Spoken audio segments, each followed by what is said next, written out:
Pendidikan adalah salah satu senjata untuk mengubah dunia. Namun, apa gunanya pendidikan jika kita cari setinggi langit namun tak ada inisiasi untuk beraksi? Apa gunanya pendidikan jika hanya terkurung dalam teori dan tulisan tanpa adanya aksi? Lantas, apakah dunia yang harus kita rubah atau justru manusianya?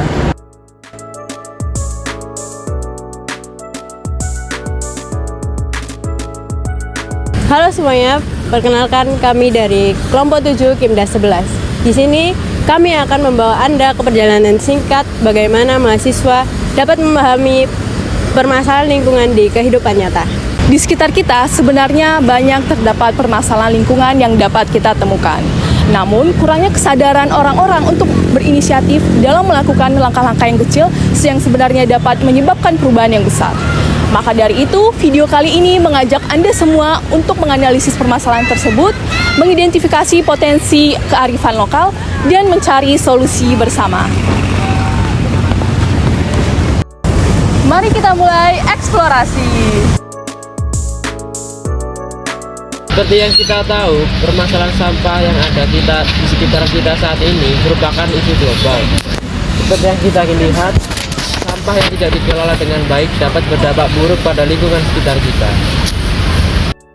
Menurut data Sistem Informasi Pengelolaan Sampah Nasional pada tahun 2023, jumlah tumpukan sampah di Indonesia mencapai sekitar 69,9 juta ton dengan dominasi sampah plastik, sampah sisa makanan sebesar 41,6% dan sampah sisa plastik sebesar 18,7%, yang berarti setidaknya masyarakat Indonesia menghasilkan sekitar 190.000 ton sampah setiap harinya.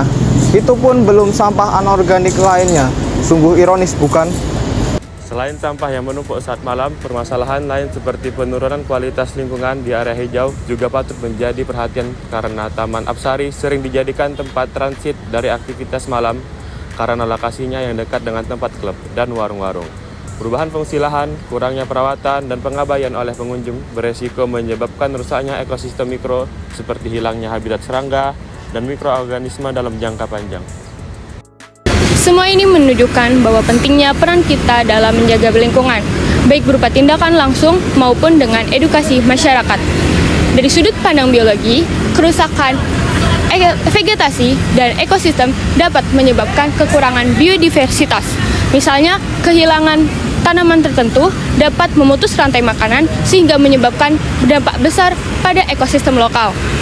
Misalnya, menurut penelitian Lala et al. 2013 menunjukkan bahwa hilangnya vegetasi 10% saja dapat berdampak besar pada populasi serangga hingga 50%. Berdasarkan pembicaraan yang kami lakukan dengan beberapa pengunjung, kami menemukan bahwasanya di sini masih sangat minim terdapat tempat sampah yang memadai. Dan selain itu juga terdapat banyak aktivitas malam yang terjadi yang menyebabkan terjadi penumpukan sampah di pagi hari. Dan beberapa hal ini menyebabkan para petugas kebersihan kesusahan dalam menjaga kebersihan di area ini. Berdasarkan temuan ini, kami menyimpulkan bahwasanya terdapat 3 faktor yang menyebabkan kurangnya kebersihan di area sini. Yang pertama, yaitu kurangnya vegetasi masyarakat. Yang kedua, banyaknya aktivitas malam yang terjadi sehingga terdapat banyak penumpukan sampah. Dan yang terakhir, yaitu karena kurangnya kesadaran masyarakat terhadap kebersihan di area Taman Apsari ini. Namun, bukannya tidak ada solusi. Dalam budaya kita, sebenarnya sudah ada berbagai kearifan lokal yang bisa menjadi cara untuk melindungi lingkungan. Misalnya, di beberapa daerah di Indonesia diberlakukan sistem seperti tebang pilih dan hutan larangan. Itu mengajarkan masyarakat Indonesia untuk mengambil sumber daya alam yang benar-benar mereka butuhkan. Selain itu, selain meningkatkan kesadaran masyarakat, teknologi hijau seperti biofilter, composting, dan penambahan kuantitas tempat sampah juga bisa menjadi sebuah solusi sederhana yang efektif untuk diterapkan di taman ini. Di taman ini, kita juga memiliki potensi besar untuk mengembangkan teknologi yang ramah lingkungan. Salah satunya yaitu bank sampah pintar dan purifikasi air yang ada, yang bisa diterapkan untuk mengatasi masalah sampah dan air di area taman ini. Nah, dari analisis tadi itu, kita bisa menemukan langkah-langkah untuk memecahkan permasalahan ini. Nah, dari teman-teman sendiri ada saran tidak? Aku ada saran nih, bagaimana kalau kita mengadakan kegiatan clean up di setiap hari atau kampanye kebersihan rutin? Boleh. Bagus tuh. Ya, Aku punya ide sih. Bagaimana kalau kita menggunakan teknologi komposter atau biofilter di tempat ini? Benar. Aku juga ada ide loh. Kita bisa juga membuat papan informasi yang mengedukasi tentang pentingnya menjaga lingkungan, terutama untuk kebersihan sampah, dan juga membuat program Eco Games. Nah, langkah-langkah kecil dari kita itu bisa menyebabkan perubahan yang besar yang tentunya akan berdampak positif untuk lingkungan kita.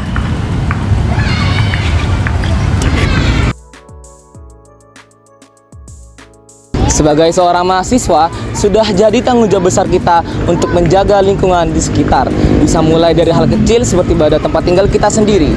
Nah, terima kasih karena telah menonton video ini. Semoga mampu menginspirasi Anda. Dan jangan lupa, satu aksi kecil kita hari ini adalah investasi besar untuk masa depan bumi. Sampai jumpa dan tetap jaga lingkungan kita.